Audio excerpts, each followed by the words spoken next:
Hello, and you're very welcome to the Town End Podcast. It's season 3, episode 28. Look, we got through it in the end. I think that's the main thing we'll take from tonight. Where, the Magpies gave us a bit of a scare at times in that to go through the game tonight. I'm joined by Gally. Gally, how are you? Good, I would say evening. It's good night. Not goodbye, but good night. Exactly. How are we? Gally, look, I think the main thing we were hoping for was just qualification through to the next round. These European ones can just become a bit sticky. The emphasis is on ourselves to go and take the game to them tonight. And we've probably seen that in the second half, but the first half, there was definitely a few scares in there. How did you see the whole game tonight?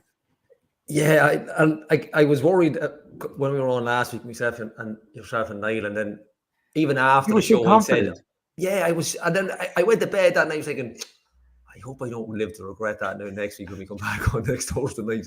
But I was really look, the result 3-1's great, but yeah, like definitely the first half, and we played really well, but there was some even when you look at the chance that they had, even middle table of the league, the road teams, and without being disrespectful, League of Ireland, some of the League of Ireland teams, they would have put them to bed. Some half chances, but just kind of silly touches from the Magpie players. They definitely could have went in, I don't want to say winning the game or getting in trouble, but they definitely could have got something a little bit more than they did. I mean, look, we can talk about the strike, but they've definitely had chances there to possibly score 2 in the first half. But look, I mean, overall, they definitely got into halftime, whatever Stevie said with halftime, but even getting into halftime the way we did, were we lucky? Chances created, yeah, we probably were, but we probably dominated the game from start to finish. Now, we didn't overrun them like I thought we would, but yeah, they probably had the better of the chances in the first half. Clear-cut chances that they really, if they fall to Pat Hubin or, a Dan Kelly or a Ryan O'Kane, we probably score the 2 of them. But look, these games will happen. We were worried kind of last week that, well, I was, that the heat might have played a hinder on us last week, but they might have preferred that cool condition. Like the pitch wouldn't have been no issue for them because that's what they play on. And just on a side note, I don't know if it was just me. The pitch looked like grass tonight. I don't know if it was for camera work. I don't know if it was what they'd done to it. It looked like, I didn't need to take a second. It looked like a grass pitch. No, it probably didn't play. To be fair, Jimmy Fisher messaged me at about 10:30 last night, and he was out giving it a good mow. Jimmy flat out, level it out. So the lights were on for him, and he was doing it fairly. Yeah, it looked like a really. Jimmy did a good job. We're always hammering the pitch, but it looked like grass. Maybe it was just my TV. We used the settings. I used it for the watch party earlier on for the bell, so maybe don't mess with the settings on it. But yeah, it looked like a grass pitch. But look, just go back to your question. Yeah, they definitely had chances that they will be really annoyed with at the end of the game, considering the way we've pushed on in the second half. Another goal for them in the first half could have really made it a lot more difficult for us in the second half. I suppose we'll go right back to the very start then, Gally. Are you surprised there was an unnamed team from the team that started in Gibraltar, or was it a case of just stick with the team that got you the result over there and go from there? Yeah, I think so. I mean, like we kind of said last week, it's not that it was a non-game, but it's very hard to judge the players in that type of heat. So they probably earned another run at it. I mean, there's nobody really you'd be looking to change. I mean, look, if you even just look at the bit, like you could argue probably coming off the bench, even the likes of John Martin, but who you wouldn't put him in for anybody, if that makes sense. So there's nobody really. You got to have Ryan O'Kane playing. Dickie Kelly's got to play, because on that surface, against that type of team, he was probably one of our most outstanding players over there. Absolutely, too, and like their fullbacks can be not horrendous, but really kind of, hatchet men. If you get at them right, I mean, they probably should have been sending off in the first half. But it's, I mean, shocked? No, not really. I mean, I don't think anybody done any harm last week. The heat got to everybody. I don't think anybody had a nightmare of a game. So not really shocked. Would I have been surprised if he changed it? No one, Stevie. Not really either. I mean, he could have made 2 or 3. Like he's made a couple of decisions this year. Changed players around that we were surprised about. Some worked, some didn't. But would I have been shocked if he changed it? No. But definitely, I think the team that played last week out in that heat, they probably deserved another crack at it. I don't really see why you change it, because we'd even spoken about whatever with the weather being a factor. The game never really got going last week, and we were nowhere near what we can do.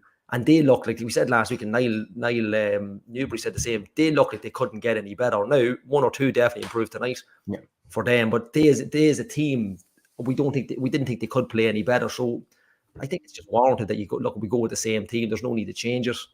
You know, it's not like it's 2 or 3 weeks down the line where you've had a league game between or a cup game or anything like that. So, and he wanted to get tonight out of the way as with probably the players that would give him the most appearances over the season. You know, the ones who are kind of in form, I suppose, ahead of Sunday's big match against Rovers.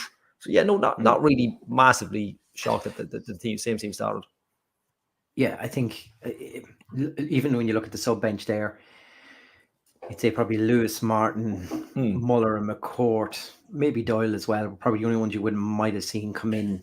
I think Elliott was on the bench, but I think if he actually had been fit, there's a good chance he might have started, because right up to when he got injured, he seemed to prefer to play Elliott further up the field and allow Hooben to drop. Yeah. But when he starts Hooben with Yuli Coco tends to drop slightly deeper and then push Hooben on. So for what was available for him, I think you're right. It couldn't have gone better though. As a start, pressure on, we win a corner, it's whipped in close.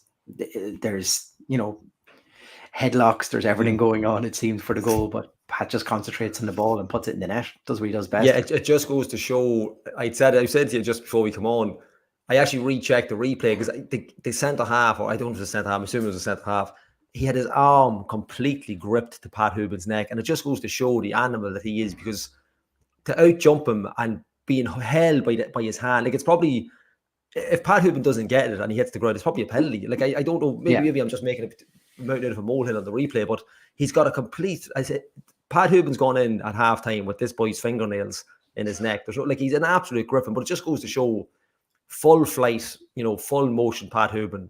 There's nobody who can really deal with him. And look, like, even when you look how close the header is, you know, not many people are going to take a chance in that, maybe running at that pace. It's a whipped in ball. It's fantastic. And we talk about Lee's crosses getting better, haven't we, as well? Too, absolutely. Like, we'd obviously mentioned Archie Davis earlier in the season as well. His crossing at the start of the season was probably poor, but it's come on over the last half a dozen, maybe 7 or 8 games, been excellent. And that's what we wanted the same from Leahy as well. And Leahy can, you know, dead ball specialist, really. Like, Leahy can take free kicks as well. You nearly forget. But look, it's a fantastic ball, and it's a I don't want to say a typical Pat Hooben goal, but I mean, just that on the money. Yeah, I mean, like, there's no stopping it. I mean, if he misses the ball, he probably kills everybody in front of him as well. He's full motion. There's not many centre halves or centre forwards in the league, you know, that are better than that, albeit a European game. But yeah, excellent, great from him, and great to get an early goal as well. We'll be talking 3 minutes on the clock, I think. Yeah, great to get an early goal in, and just to not settle people down, but just to say, look, right, you know, last week in the heat, maybe it's just the heat. Let's get at them. Is it a little disappointing then that we didn't really seem to kick on from that? We seem to nearly allow Bruno's Magpies back into this game. If anything, that goal kind of settled us down, but then gave them a chance to get back in it. Like, we've seen Joe have a big chance before that we just hit straight at Shepherd, and they were just edge of the box. They were having 1 or 2 chances over and over again. You know, we not that we struggled to get back into the game, but I just think we just allowed them to play for the next 20 minutes. Did you feel the same? Yeah, they seem to give... I don't want to get critical of anybody, but our 2 centre-halves seem to give a lot of space. I don't know if it was just me. Joe seemed the space. Coombs on the right was an absolute nightmare. Like, that's a player I'd be looking to get. You know, I think he could really run ragged for teams in the League of Ireland. But we just, you know, we've done it so many times this year where we've let teams come on to us when we've gotten the lead, but we haven't, even if we've gone behind, we haven't gotten at them, and that's always been our struggle this season. Yeah, like Johnson, it's, you know, when you can compare to other games that we played and probably not scored as many goals, it's not a good Rovers performance. Yeah, we haven't had a great night. I felt definitely between, and Flano alluded to it on the commentary box with Adrian as well, we don't have that player in midfield. I know we're going back with Chris Shield, but, you know, Flano had mentioned, we all thought that Paul Doyle's going to be that man, and I think he still can be, like Flano rightly said. But when that link is not there, those 2 centre halves were under unnecessary pressure. They weren't being bombarded, but they seem to be a little bit slow, Boyle and Ainsley tonight. It just seems to be a wee bit.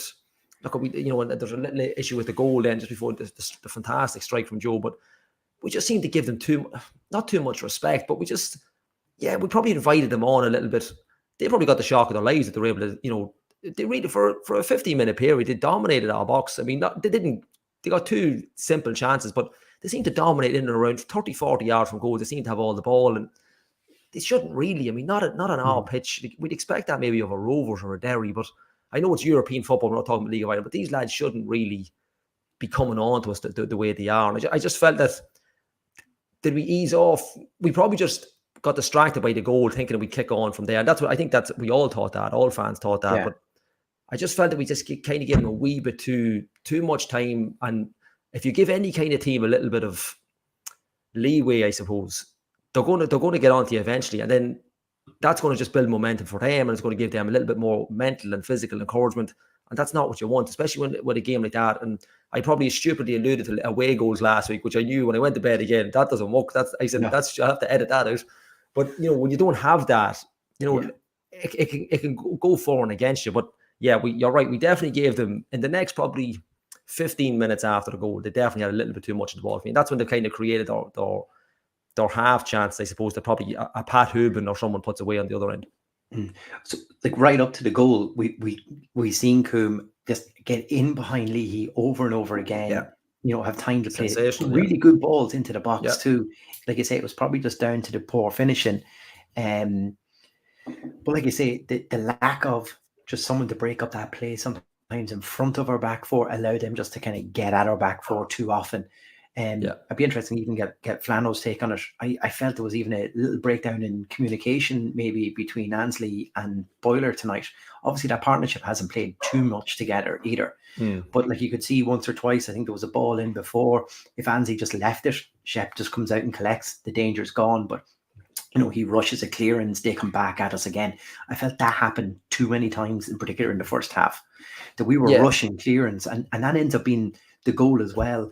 Like, just to come to it, like, it's a ball down the right-hand side, and it's whipped in by Coombe. And I'm not saying, Boyler, stick your foot on that and boot it out as far as going, but he seems to kind of creep down and try to do a diving header to clear it. It goes out to the edge of the box. Now, the return is exceptional. On a half volley, it was nearly Jordan Flores-esque, you know, in the way he hit it. You know, he just didn't have the power, maybe the same as Jordan, but, you know, just to arch it back into the goal as well, you know, first time straight back after the header, it's exceptional finish.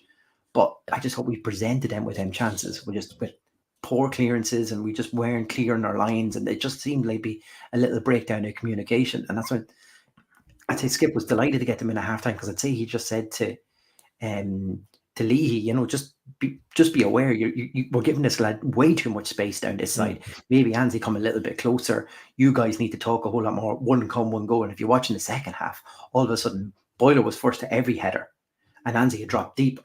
Yeah. So it was kind of like, because I think they seemed to kind of leave it to themselves, but that wasn't working out at all. It was just kind of a little bit of confusion towards just a lot more cohesion in the second half. Made it a lot more more solid at the back. But just, you know, their goal, like, you give them credit for the finish too.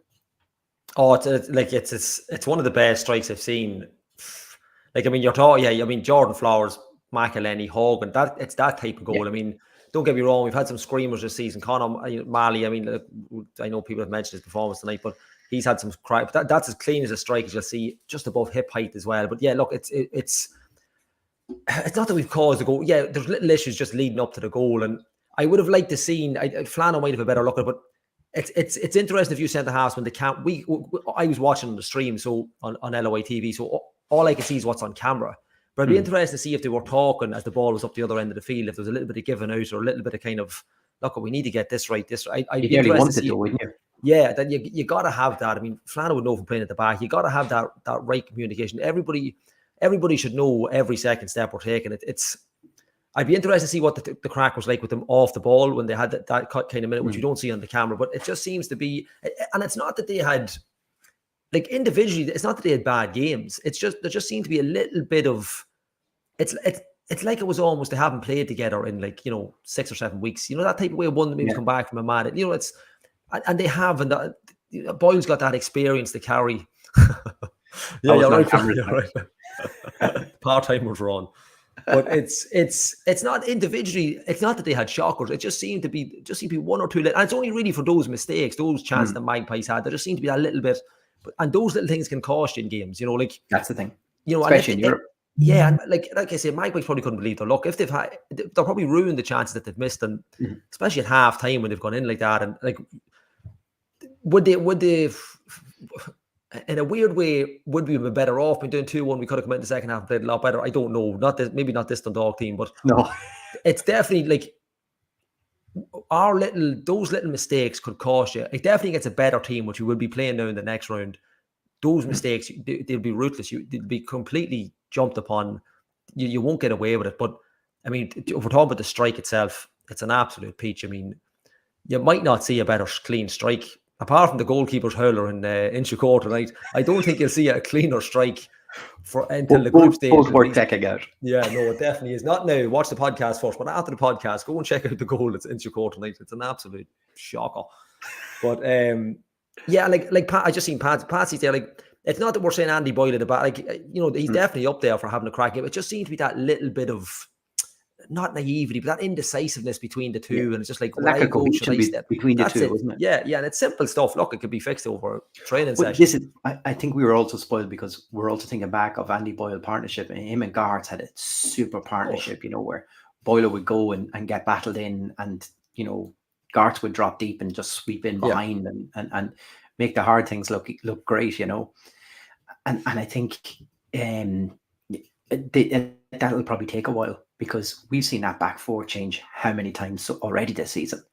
Like, this has probably just been the most consistent run of a back four that we've had all season long. Yeah. And I think that's probably it. There's Flano's comment in now, look, about partnership developing, and from Mr. Critical himself, they do need time to bed in. But how often has that back four to bed? Exactly what we just said. Yeah. And it's vulnerable, and he's right. We changed that formation as well. We had 5 at the back, exactly, for sometimes as well. So. Yeah, and you've got, like, if you take the 4 at the back tonight, you're 3 of the 4, with the exception of Andy Boyle. You know, 3. You're probably looking at long term, provided, you know, they get their contracts. So you're looking at 3 of those probably playing long term at the back for the next couple of seasons. We don't know what Andy Boyle has left in the tank, but I mean, that experience won't do them any harm at all. But, you know, like Flano said, you know, he is Mr. Critical. That's it. I'm not even going to say it. That's his point. But no, he's right. Look, like that, he's definitely right. Andy Boyle experience, like, it would have been like when he played, when John played. You got to get that vocal kind of side of. I don't know what Amos is like vocally, but I mean, he's going to have to kind of get up there, cracking the whip for everybody. If you're going to learn from someone like Andy Boyle, you got to get that right. And Andy Boyle's not a player you want to be making mistakes in front of, because I'm sure he's like another Garth in the dressing room, or a Chris Shields from a couple of years ago, or Pat Hubin even. But that is a mental stat. Is that tonight? Yeah, just for anybody listening back, we're just talking about Glentoran's penalty shoot. Yeah. That is 14-13 on penalties. Never seen a score like that. My God. Yeah, that's gone round to the keepers and again. Jesus Christ. But it's a so look, we get in at half time and it's 1-1. I really wasn't surprised when Yuli Koko didn't come out for the second half. The only thing I started worrying was, with the cup match coming up this weekend, will we see him again? His contract is up. His loan deal is up now at the end. Has he done enough to stay on, is the question. For me, yeah. I look, but then again, we're in a Ray and Tulloch situation where we know he's got that potential. Has he shown it? No. The only way you let someone, it's not that you let someone go. If his loan's up, you know, he has to want to stay, and it's got to be agreed with both parties. But you'd need to have someone else in the pipe, because of Wardy. You know, you got Benson injury prone as well. You know, you're going to need to have someone in the pipeline straight out the gate. For me, I'd look at extending it. I think he could be an excellent footballer, especially with the European. When we go on this mad European run that we're going to get, I think he could be an exceptional footballer coming soon. But look, it's one of those. Like with the risk of repeating myself, we had that situation with Tulloch, Waziri, but for me, they just didn't show enough. I do think this guy on his day has shown enough to play, but you know, I just don't. like Flano said, the substitutions. Then you've got the flip side of him coming off, and then who comes on. But I think he could be a very, very good footballer. It's just unfortunate. The players that seem to come in this year, and Mali's one of them as well. I know Mali's got a more consistent run, but they just haven't really ever given us a flat out 90 minutes. And it is worrying, but if you've got someone else in the pipeline, that's not a problem. But you're not going to get anybody. We've said this before. You're not going to get anybody from the league. No, so there's nobody. It's another loan signing, is it? And then you wait. Yeah, exactly. And it's like all the other clubs have played European matches already, so all those midfielders are out. So anybody that's played, they're out already. So you can't sign them. So for me, I would, with the way we are now with injuries, it would definitely be something I'd be looking to extend. Yeah, unless of course they've got somebody else that we don't know about. So, like Flano says, if Carlsberg did substitutions, it's a stroke of luck. Look, we've seen Skip, make these substitutions and they paid off for him as well, and like a reward so quickly, crazy quick to get him back in on this. And it's good because it's not to cut across you. So often this season he's made subs like that. Maybe not a half time, but definitely made rash subs maybe, and it hasn't worked. You've you're looking for a reaction, and sometimes you get it, sometimes you don't, isn't it? Exactly, yeah. And tonight it's just, you're absolutely right. Yeah, it's come off really well. But it's funny, he goes and he plays Martin clearly further up, allows Hooben to drop into his much better position. I think is exactly that, to have someone playing up ahead of him. And go so far though, Gally, as to say it's probably not the most John Martin goal, the one he does score. Maybe the finish, but not the type of goal. So the ball's picked up. He picks up in the middle. He holds on to possession, releases the ball down the wing out to Ryan O'Kane. Ryan O'Kane gives the ball back to him, perfectly timed, just as he's running into the box. He hits it first time to the near post. The keeper dives down to save it, but spills it back.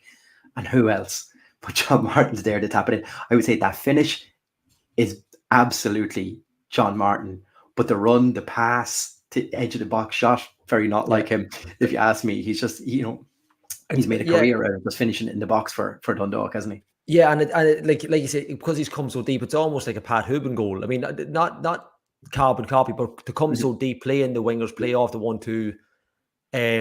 I actually thought while not that I'm questioning Flano's commentary, I didn't realize he had made the run. I thought he was already in the box because he got the first chance. I thought it popped out to him, so I didn't realize that he was actually the one that got the first chance as well. But I mean, it's exactly what John Martin. It's not that what he was signed for, but it's what we've come to expect of him. Come in, hopefully make that impact, that speed, that power, and just he's Johnny on the spot now. Well, he's been Johnny on the spot, but then he's that deep in the pitch now. He's playing everybody in. He's coming deep looking for the ball. I mean, like if you can get him doing that and giving Hooben a break, that's excellent. I mean, that's really obviously we'd mentioned Cammy Elliott earlier as well. It works really well off Hooben, but I mean, I think John Martin's become one of those players that everybody wants him to score when he comes on, and it's not because he hasn't scored. It's because he just seems to have that drive and that want to play and that he seems to have that graw for the jersey. Does he? I know he's not from around these parts and he wouldn't have been well known in the league, but he just seems to be one of those signings that I think you want to keep the club. Flano, when the commentary, when he was doing the co-coms tonight, and they were talking about the substitute coming on, like Flano said, the one thing that John Martin gives you is commitment. It's he's tireless throughout. Like you can never say that he just doesn't give his all when he's on the pitch. Like he just tries and tries and tries, and actually it's probably that persistence that gets him that goal, isn't it? That striker's instinct. Even when I hit this ball, I'm not going to sit and wait and see where it goes. I'm going to hit it, but then I'm going to follow it in. Yeah. And if there's a spill on this, I'm first to it, and that's exactly what happens. We're back in the tie, we're leading up, and I think we're probably settling into this. You can suddenly see there's a good range of pass going on around us. They started to get a little, I felt, frustrated. We'd seen Storr and that in the first half kind of pinging balls around him, Coombe, Nash. These players were all over. In the second half, it's a different sort of player, and they're getting frustrated. There's yellow cards. Coombe and Pat Hooban had, how many square ups had they got? Like, I was like, how is this guy not got sent off now at this stage? Yeah. You know, it seemed to kind of lack a bit of quality in this game. And my fear always is when it goes like that, we're not dictating the pace. We're not dictating what's going to happen in this game. Could we allow them back in? And that was my fear, because if they got any of those chances that they got in the first half, you're thinking maybe could they take another one? That's it. And you know, because those chances have happened early in the not early in the first half, but early in the game. Mm-hmm. They were probably warned at halftime. You know, those chances don't come too often. You cannot miss. So the concentration levels for those type of chances to fall probably would have went through the roof. They would have been really eager to get on something like that again, because I'm sure they're absolutely sick that they've missed those chances. I'm not saying they're easy chances, but they definitely could. You know, if they fall to Pat Hooban or John Martin, they're probably in the back of the net. But that's always the danger. Look, we've said it a million times, and UCD took their chance. I remember last year up in UCD Bowl, and you know, they got half chance and took them, and you know, you can't give that to anybody. Now, obviously, they got away with it. We got away with it tonight. But what you didn't want was them kind of getting eager in the second half to have another goal, because I'd say they got absolutely hockeyed at half time over it. Because that was you know, we said here last week with Niall, for them to get anything out of a game against the likes, not the likes of us, but not to say we're any better, but you know, that'd be a big scab. They would have looked at our record in Europe over the last couple of seasons, and you know, we'd be a big, not a big draw, I suppose, but a big name to knock off and go and play Iceland in a couple of weeks. But you know, what you didn't want is them getting a little bit of consistency up, and you know, that was always the worry, because we've done it so, like, how many times have we sat here, Chris, and on the podcast? The thing I do worry is it seems like our, you know, our impetus in the game drops.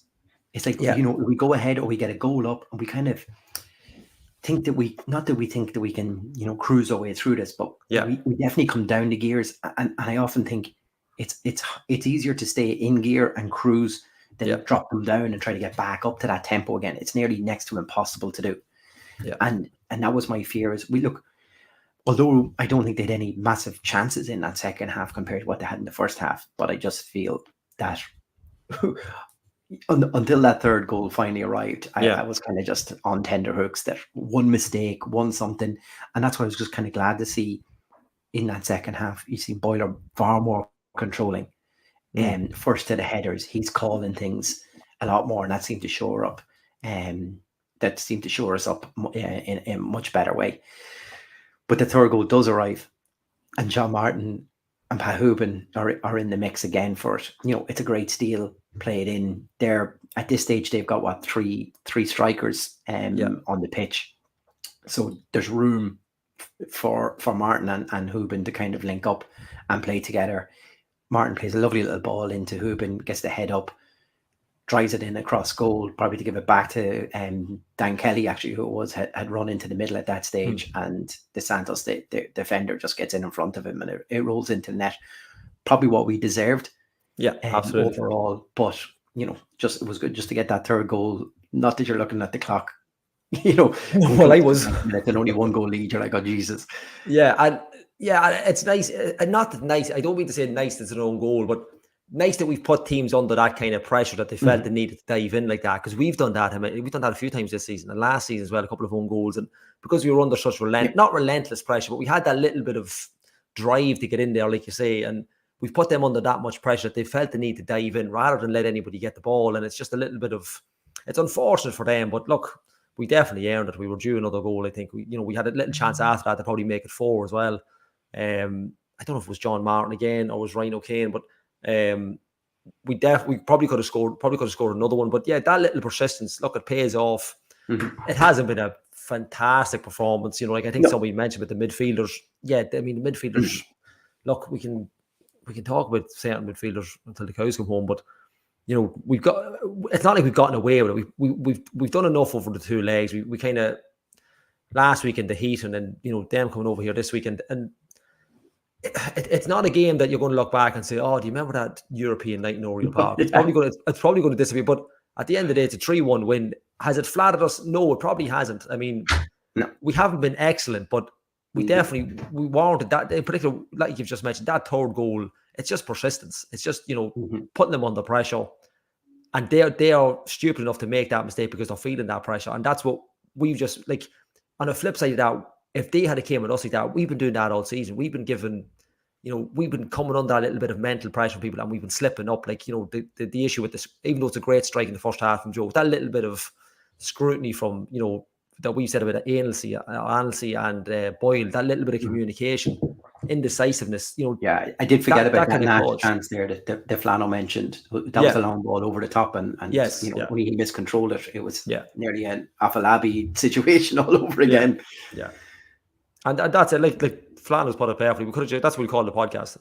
That's what we call tonight's show. Performance equals result. And that's it. We're into the next round, and it won't be one of those special. If it's your first European night tonight, it's great. But I mean, look, there'll be better ones to come. I think better performances, because they're going to have to up the game automatically now. I don't know a lot about the team, but I've seen them in action on the previous week, last week, and look at their excellent side. And the Icelandic teams are generally a step up. So look, it's going to be a tough one for them. Yeah, look, obviously, KI, we seen them last night, with a superb first half performance against Ferencváros, and that that shows the quality that can be in the Icelandic league a lot. I feel between FH and KI, we're getting around all the teams suddenly up there. It's KA this time. We don't know exactly where they might be playing out of. If they're still playing in their home venue, I think that's probably going to have to be a chartered flight or to be closer to their ground, or I think it's a 4-hour bus trip, if not. So that'll it's a different way to play. We'll probably not be able to play at Oriel too. There's that element probably coming into that too. But you're right, that level of performance, those opportunities, like Flano was even talking about that Nash chance, you can't give that opportunity. No. If he controls that at all, like that's you can't. If they won both legs 2-0, that tells you that's a professional performance over over 2 legs, to just see that out, not to concede a goal. Be professional. Put. They were probably looking, going, it's a Welsh team. We played Welsh teams before. Nearly hockeyed them off the pitch in Oriel Park. They just obviously played a lot more professional there tonight, and just saw everything being a good way for it, and that can be the difference. So there you go. Chartered apparently 85 kilometers. Jesus, it's like it's a that could be an awkward tie to get to. So it probably means that this Shamrock Rovers match coming up this weekend is important to get a bit of momentum going into that now as well, and eradicate these little issues that we've seen tonight. Because again, I got what you meant, Flano. He said kilometers. I knew. I knew what you meant, John. I knew. That's the Bells connection, Flano. Like you said, a better opposition will clean you out of it. Like, I mean, if it's just little things you got to cut out. And look, it's another level. But I mean, you gotta, if you want into these competitions and you want to play, you gotta obviously play better. But you gotta play better teams, and that's just, if you want to win. But you're going to, the further in the competition you go, you're going to get better level of opposition against, and you just think there has to be another gear on us from what we've seen there tonight. Because if we play like that against KA, that could be, you'd struggle to get through that round. I would think, Eamon Collins there with a good look. It's a good result tonight. And I think that's the key thing, exactly, Eamon, to take from that. There is no easy games in Europe, but look, we'll take getting through the next round. That's it. It's not like it's also an extra prize pot of money. That's the other thing. And that's why it's results that are important. I know, look, we can talk about performance, but we kind of worry performances for the league. I mean, if you can kind of slow snail's pace your way through a European run to get to the group stages, you'll take it every day of the week. Oh, absolutely. 15, 13 on penalties like Lintone there, absolutely. Like, if that's what it takes to get through these rounds, and that's okay. But look, would you like to see them play better? Absolutely. But there's no point in playing better if they're not getting results. Sometimes it goes for you, sometimes it doesn't. But results won't matter. You got to be in that pot for the following week. And you and Flano are in tandem tonight. That's it. Yeah, you're saying to have parent. It's the Bells connection. That's what it is. We're all in the same. They're all on the Bon Shock Ale. It's all the same. It's all the vibes. That's what it is. Do you, just looking at towards the weekend, then, Gally, do you see many changes in this team? Would you, has John Martin done enough in that second half performance to be in with a shot of a start? To start again, it'd be interesting if he starts where you put him. Surely you play him ahead of Hooben though, and you go kind of 4-4-1-1. You could, yeah. I mean, I'd like to see us play that more because now with Keith Ward missing, not to keep with the start anyway, but because you're missing that little bit of link, Hooben could be that ideal part, like especially against the likes of Rovers. Rover centre halves, or they're beasts, and I think Hooben and Martin at them early. Obviously Cammy Elliott fully fit as well, but I think it could be an option for them. I'd like to see Doyle. Love Elliott's pace though in behind. Yeah, look, Elliott I think is a real back three. He's such a dark horse. If he gets fit and he gets at it, I think he's a real good player there. He just hasn't seemed to get a run of it of late. Yeah, he's right. Yeah, he does. Yeah. But I'd like to see Doyle. Look, I'm a big fan of Doyle, but he just doesn't seem to kind of get that Mally or Sloggett then. Who? I would take Mally out simply because I think for the big occasion, I think Greg Sloggett normally turns up. Now look at Mally has his games in him. There's no in between with him. He's either really not on it or on it. But I maybe just for that shoring up, like Flano had said, or I think somebody said with the midfield tonight, I think Doyle just gives you that little bit more cover, because you won't have that Keith Ward going forward, but you'll then have a Sloggett, Paul Doyle, and a Hooben ahead of them. So look, I think that's against the likes of Rovers, and if you want to really go for it, like why not? It's your cup final. You're probably expecting these two with his injuries here. Sorry, say that again. Has Alfie Lewis missed his opportunity with these injuries before Mally and that come in? You think if he didn't get the injuries and had a bit of consistency, he might have had a chance for one of those midfield too? Yeah, well, I think like I've said this, I don't know how many times on this one. I think Alfie Lewis, like if you had Paul Doyle, Sloggett, and Alfie Lewis further ahead of them, I think that's where Lewis would be excellent. I just think he's played so deep in the league. He's probably getting into more tackles than he needs to be. But look, that's Skip's decision. But Alfie Lewis definitely would play in this team in particular. But Skip seems to love Conor Malley. I'm not saying I just don't think he's consistently good enough for me. But I do think there's an excellent footballer in there. More often than not, more likely than not, he'll probably play against Rovers because he's played so consistent over the season. I mean, well, I don't mean play consistently. I mean, he's played every week. I don't see him moving him out. I'd love to see Paul Doyle play where you fit him in. If you're going to play him, you don't have an option for John Martin unless the likes of a Ryan O'Kane or a Dickie Kelly are out. But for me, I'd have a Paul Doyle, see how it goes. John Martin's an option, but I just don't see it. I think he'll probably go with Hooben as it is, and then Paul Doyle playing as a CDM. I would think that'd be my decision on it. Chris, have you gone off air? Is that why you're frozen? John Flanagan, you going to log in? Are we awful? Yeah, so Chris Clark is now going off air, so just go back into your comments there. John Flanagan, you can keep me entertained. Yeah, but if we're going for Rovers at the likes of 5 o'clock, the worst thing about this game is it's a 5 o'clock kickoff, so I don't know what's going to be the crack with people at the game and fans and stuff like that. But if we're going to be dealing with the likes of an early kickoff, yeah, I agree, Patsy. If it's that the Rovers are that type of team, because Rovers themselves are well used to playing three at the back under Bradley.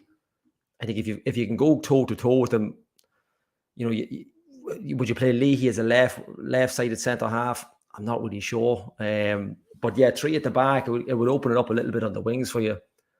John Flanagan, yeah, that's what it is. Look, I just don't see it. Because then again, because we're playing tonight on a Thursday night with the cup on the Sunday, he might think it is a hiding to nothing. Obviously, you don't want to get out of the cup, but I do think that if we could match them toe to toe at Oriel Park on a Sunday at 5 o'clock, I think it could be an excellent way to go three at the back, because it opens up the space for a little bit on the wings as well. It gives a little bit more of an option. You'll also get an extra player just showing it up. Yeah, I agree. Yeah, Pat, Leahy for me, at one stage we had Leahy playing in. I think it was it might have been under Filippo at the time. I think we had. Welcome back, Chris. I'm just talking with John and Patsy. Goodbye. We were just I was just going to say that Pat Leahy's definitely 100% better in the three. Was it Filippo that played Leahy on the left side? On the left. Yeah, was it Filippo that first played him? That was a Vinny Peart, and he was top class. And then it just didn't seem to roll then when they came back into it. But Leahy on the back of a three is excellent. Against Rovers, three at the back, it's probably the only team where you'd probably think, yeah, maybe you could go with that. Maybe it's an option for that kind of game. We had that, and yeah, I think the previous game was they beat Derry 1-0, and Rory went the same, but then he got an injury and he had to go back to back. Yeah. 4, and I think they ended up getting a goal or something not too long after. But I think that's probably the way you have a go at them. Yeah. It's that probably going for a back 3 or 5 probably dictates who we can get further up the field. Like having Elliot that time with the pace and everything else to stretch the game for us kind of worked. Will John Martin give you that same energy up front to make that system work? I don't know. And then you kind of lose a little bit from O'Kane, don't you? Because he tends to tuck in because you're having overlap wingers, but yeah, because he's that all-out pace winger, and I'd be careful saying that because I said Ryan Tulloch was the same, so we want to be careful what I'm saying there. But yeah, look, it's there's options there. Yeah, if you're ever going to do it against a team, it probably is this kind of game because you would be taking him toe to toe. But he will. But like Flano said, Skip will make changes in this. Yeah. Like he always does. When we have to play these, and he'd be looking to the next round in Europe as well, because obviously the further we can get there, it's more prize money than winning the bloody league. That's it, exactly. Yeah, and like, obviously half your money's going for your flights and that, like Flano alluded to. But look, that's that's the name of the game. You got to get in there and try and get as much as you can, because it's a money thing at this stage. You're not in it to win it. Like you're playing the next way. You don't really want that, in fairness, but you got to be making as much money as you can when you're there. And look, you're not going to get the big draws just yet.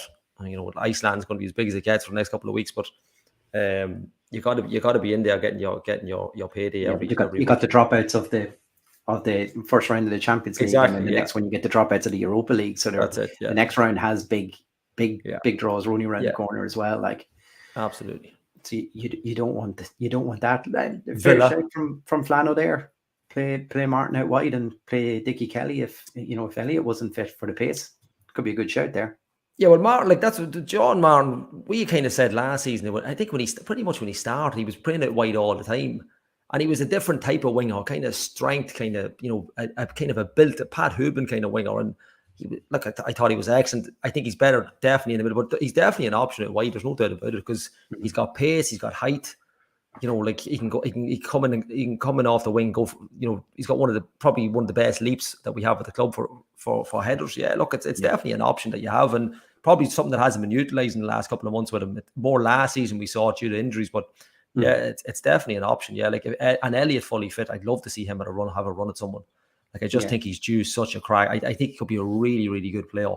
He the just energy he puts in there, isn't it? Like you could see it in that Rovers game before he done the thigh in, or he was putting himself about, and he was just being a mischief in the defence. And that's sometimes that's what you want, because that kind of unlocks Hooben then to really kick on and play his game even better when defenders are kind of their attention's turned to somebody else. It's not just on Pat. You end up getting a better game out of him. Just on Darren Meenan's point there, signing 1 or 2.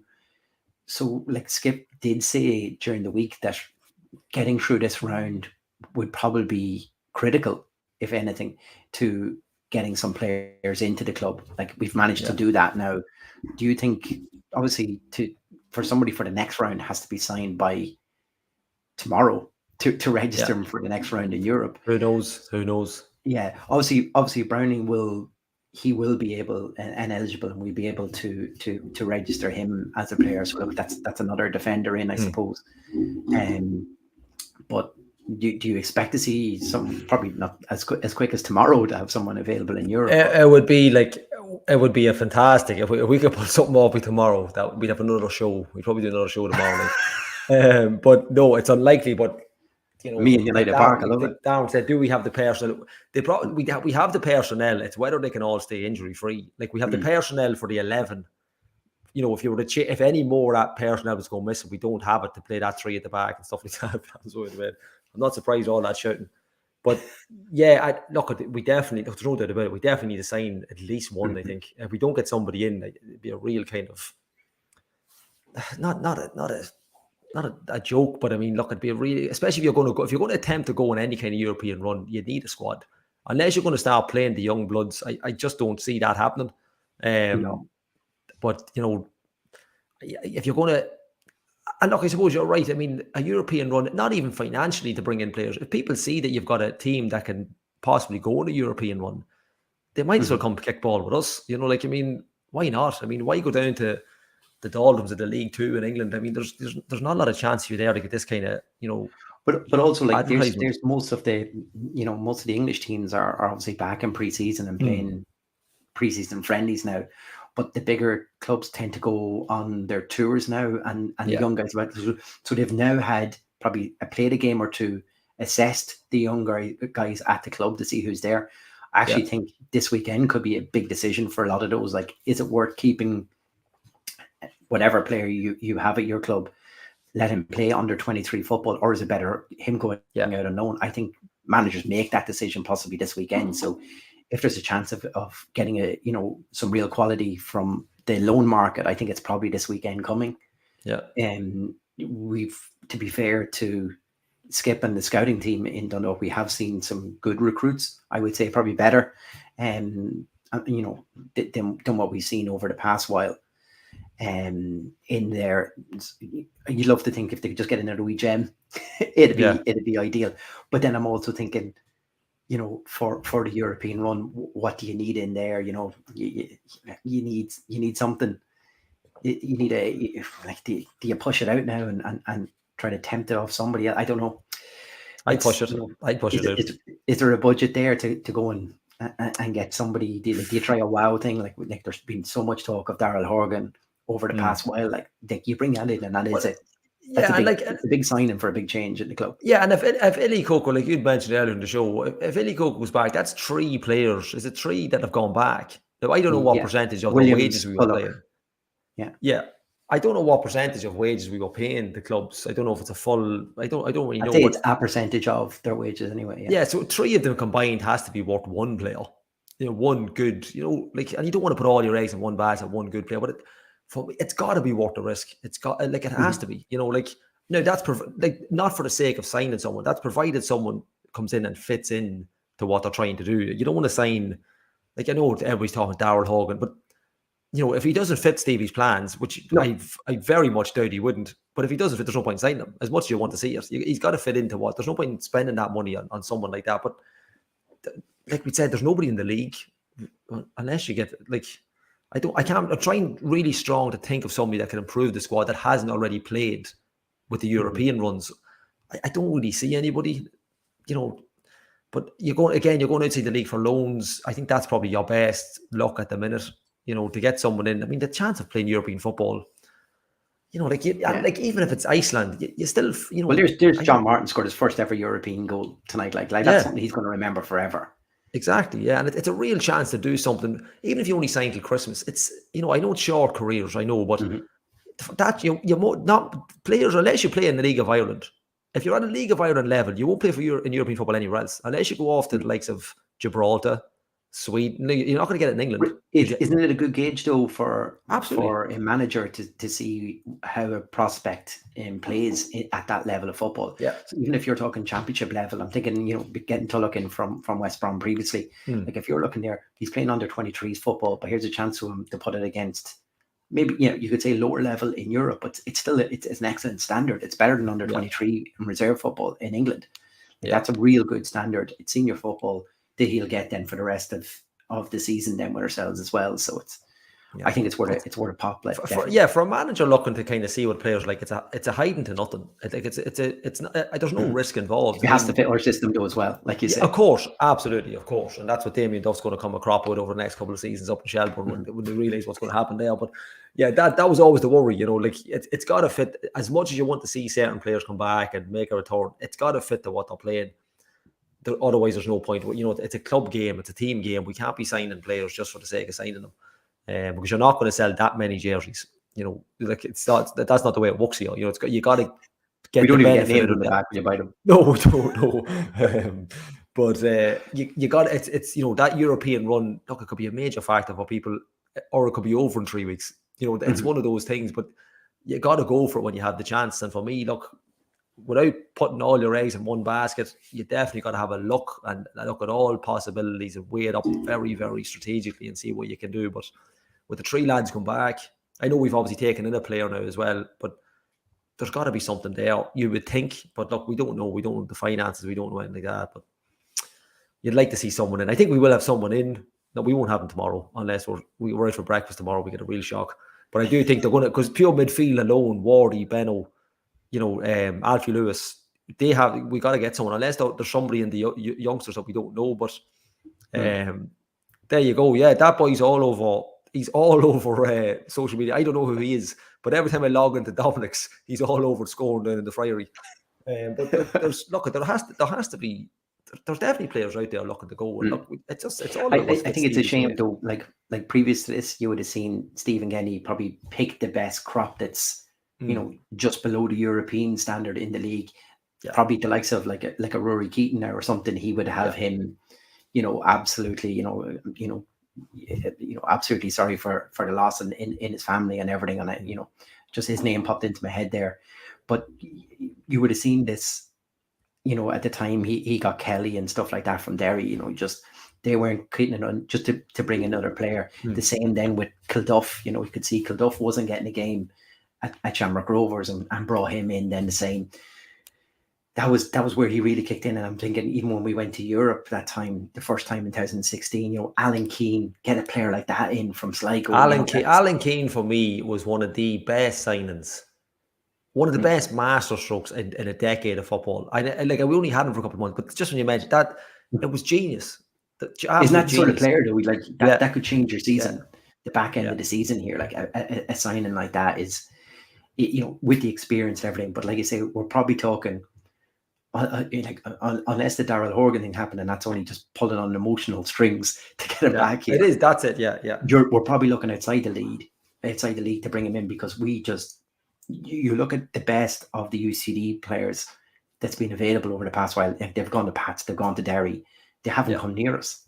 And it was a time where we were pulling the Andy Boyles, the Macmillans, all these. Robbie Benson, was obviously in that crop of players was highly rated throughout the league, and yet we were managed to get him. I think we struggle now, to be able to do that now, and you think.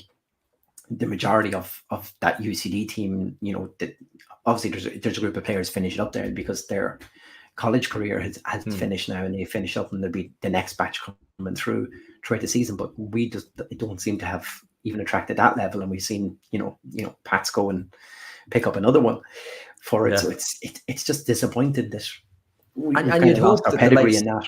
Yeah, and you'd hope that the characters we would have, even when you mention UCD, like we've Andy Boyle who would have played UCD, we've also got we've Brian Gartle in the background there, and you think characters like that, or you're hoping they're speaking to people and hoping that they're trying to persuade people, which I've no doubt they are, and you'd have to wonder why we're not. It's not saying we're not attractive to. I just think off the field stuff over the last couple of seasons is probably it's definitely brought us down a little level in people's eyes.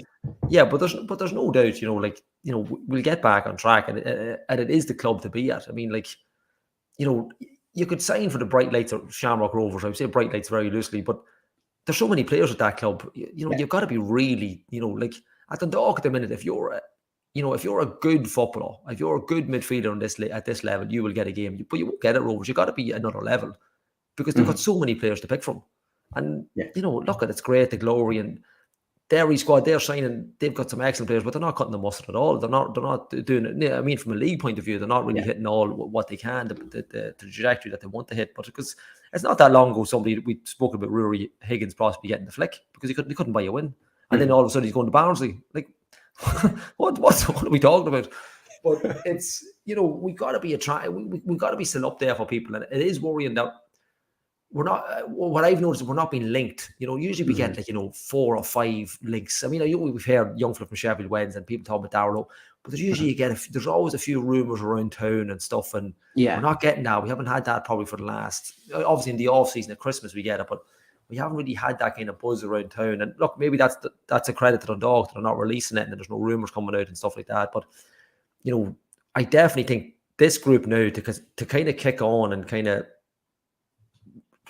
take that momentum that we're getting in the European, at least at the minimum, we need at least a midfielder, one, because the injuries just seem to be not piling up, but there seem to be a few niggles that are coming long term. And, Robbie Benson, unfortunately, as a top player he seems to be a little bit injury prone at the minute. And even if he comes back, how long it takes him to get match fit, and will he go again? And, Sloggett's been in and out of there, a couple of niggles as well. And look, I think we definitely need to shore up in midfield. And yeah, so yeah, look, it's what type of midfielder I don't really know, because the way Stevie plays, I'm not really sure. But we just need someone to come in who's strong, who has experience, in my opinion. Look, young players from England are great. You know, they've trained at the best, played at the best, but definitely a better caliber what's here. But I'd like to see someone come in that has a little bit of experience.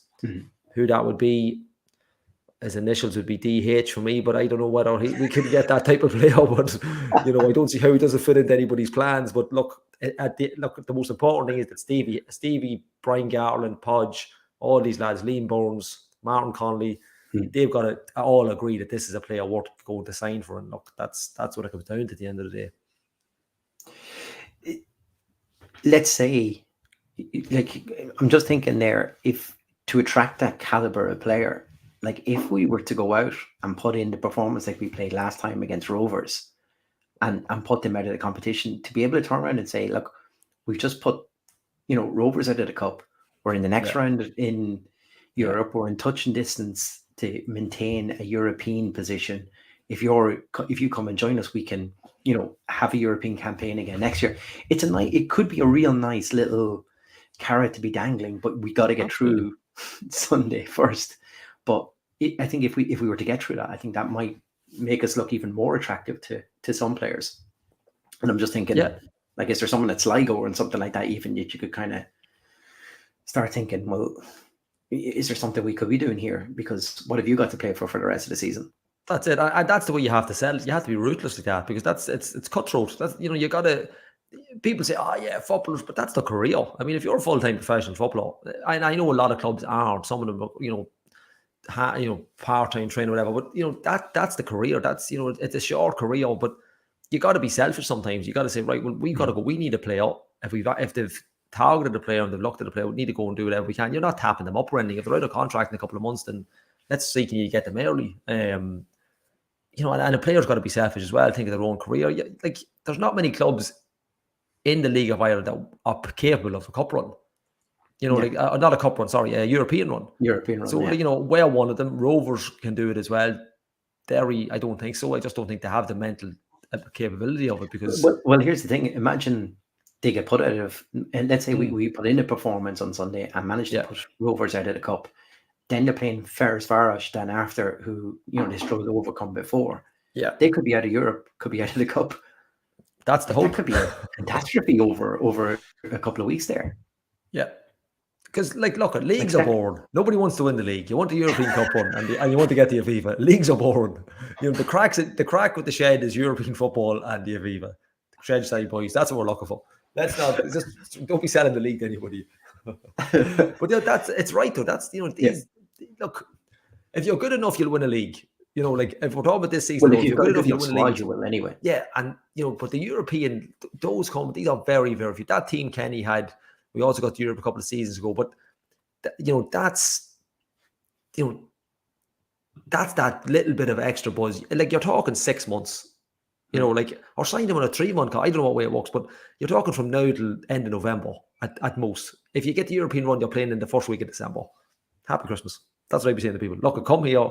Let's try and get this over the line. You just never know. Like, especially if they're I suppose if they're getting older, they're definitely going to overthink it. But if you're young and, you know, they've identified someone young from England, I just think it's a great opportunity for someone for both parties to get someone in. And I've no doubt we'll sign someone. I just don't know. Yeah, well, I think that just depended on us getting through tonight, having the guaranteed, you know, nearly $500,000 in from that European kitty there. Obviously, we'll either get an advancement on that money, or we will get a loan based on that money is coming, and have that up front to have an impact now, I suppose, on the playing budget, and readdress that for the end of the season. And like I said, the longer we can have a run in this, then the better. And I just think if we could get something, you know, scrape it through, I'll take another poor performance, but a good result on Sunday, I would gladly take that too. And that just puts us in a hell of you know, it's a new light going into the end of the season.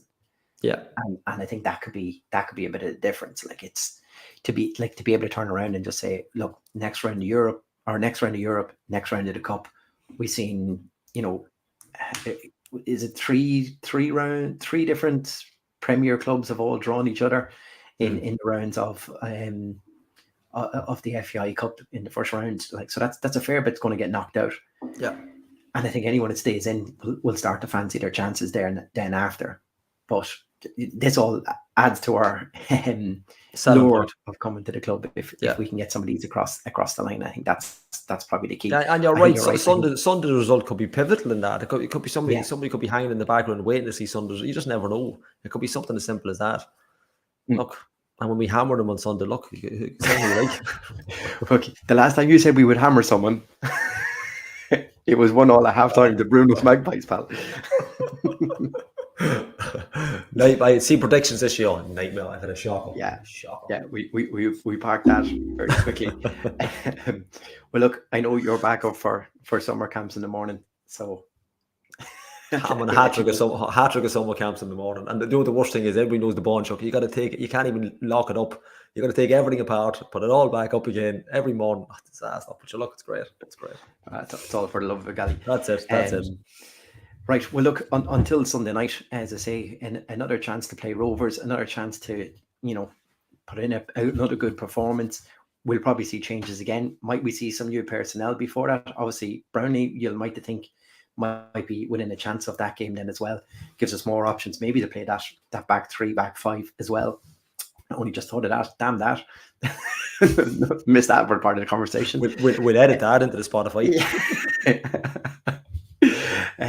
But that could all have a massive impact as well. If we can get through to put Rovers out in another round of the cup, we become a more lucrative option, I think, for players as well, and that could be part of it then as well. Gally, cheers for that for tonight. Thanks for everyone for contributing tonight for Flano's full rundown. We got as much out of Flano tonight as we did on the co-comments. We had a 3-way conversation, and myself, Patsy, and Flano there for a good 2 or 3 minutes down you go on about the qualities of Darragh Leahy. I'll make sure I don't put at the qualities and sustainability of Darragh Leahy playing at the back of a 3. Excellent. That's always a good filler. Well, look, until Sunday, and then we'll leave it at that. And come on, town.